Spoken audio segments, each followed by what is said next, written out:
So we had the Visionox booth, and who are you? Hi, I'm Ron Mertens from OLED-info. Yeah, that's me. And Visionox is a big deal for the OLED industry, right? Yeah, actually Visionox it's a long-time player with passive matrix OLEDs. You can see the displays here. So they've been doing PMOLED for a while? Yeah, that's for many years. I think maybe 10 years now, something like that, maybe 6. So what is that? What is the passive matrix OLED? So passive matrix OLEDs, as opposed to the active matrix ones, they use a much simpler driving mechanism, which basically means it's much easier to produce them, and it's also a lot cheaper, but they're still really good looking displays with really good contrast. So you can see the blacks are still very black and they're very efficient. But what does it mean? Is it just a white on black? That's all it is, or? It could be also graphic with more color. You can see here there's some maybe more color, for example. I can't move it, but they don't have a full color one. But you could do a full color passive matrix. I mean, if you want a very simple explanation, if it's below something like 200 by 200 resolution, then it's going to be a passive matrix OLED. You don't need the active matrix for that. But when you have more lines and higher resolution, then yeah, you need the active matrix. Active matrix is not segmented, so the passive is not segmented. No. But what is it? Okay. So basically, when we drive displays, you do it one line at a time. So you power up one line and change the pixel, and then the next one, and then the next one.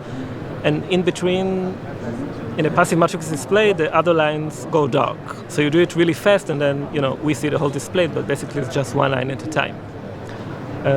But then once you go, as you add more and more lines, you need a higher refresh rate to actually support this, so we see it all at the same time. But that's a problem. And then you move to active matrix. In an active matrix, you have capacitors inside the display that keep the same pixel, which one are lit and which are not, while you're refreshing the other lines. So you can go unlimited in resolution, and the line is still. So active is the full color everything. Yeah, active matrix is the ones we see on smartphones and TVs and tablets and all these better looking displays. That's a rugged phone, like I think it's. So. Visionox is the number one OLED in China, right? That's a tough question. I won't say that, but why is it a tough question?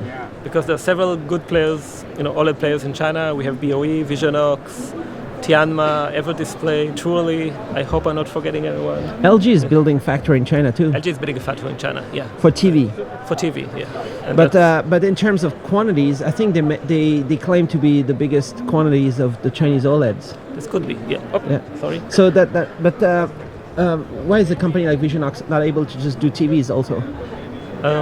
I think they're focused. I mean, Visionox as a company in general, you can see around here, they're only doing small, medium displays, so that's their focus. They're not a TV company.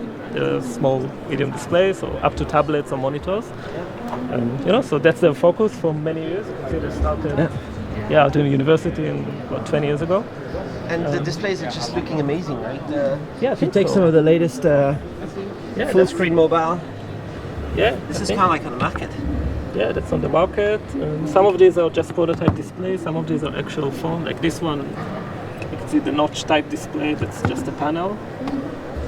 But they have some Nubia phones and ZDE phones, and mostly Chinese phone makers that are now shipping. Doji.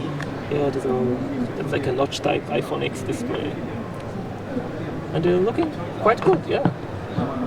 All right. I think So there's the future. Do you think every smartphone is going to be OLED? I believe so. Yeah, I think that they look better. They consume less power. They're thinner. You can go flexible. I think that you consider these foldable displays and really flexible ones. I think once they get all the technology sorted out, there's no reason to go back to LCD.